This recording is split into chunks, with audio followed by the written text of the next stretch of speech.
నిర్గమకాండం 3వ అధ్యాయం సారాంశం. మోషే హోరేబు కొండ దగ్గర తన మామగొర్రెలను కాస్తున్నప్పుడు ఒక పొద అగ్నితో మండుతూ ఉండటం చూశాడు. అయితే ఆ పొద మండుతున్నా కాలిపోకపోవడం చూసి ఆశ్చర్యపోయి అసలక్కడ ఏం జరుగుతుందో చూడాలని దగ్గరకు వెళ్లాడు. అప్పుడు దేవుడు ఆ పొద మధ్య నుండి మోషేను పేరుపెట్టి పిలిచి, ఆయన నిలుచున్న చోటు పరిశుద్ధమైనది కాబట్టి కాళ్లకున్న చెప్పులు విడవమని చెప్పాడు. తాను అబ్రాహాము, ఇస్సాకు, యాకోబుల దేవుడినని మోషేకు తెలియజేసి ఐగుప్తులో ఇశ్రాయేలులు పడుతున్న కష్టాలను, వారి రోదనను తాను విన్నానని చెప్పాడు.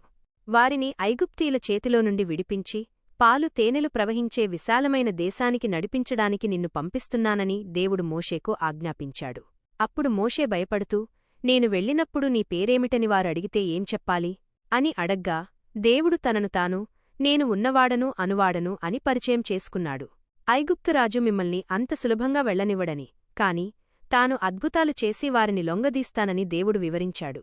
చివరికి ఇశ్రాయేలీలు ఐగుప్తు దేశపు వెండి బంగారాలతో ఖాళీచేతులతో కాకుండా ఐశ్వర్యంతో ఆ దేశం విడిచివస్తారని దేవుడు వాగ్దానం చేయడంతో ఈ అధ్యాయం ముగుస్తుంది.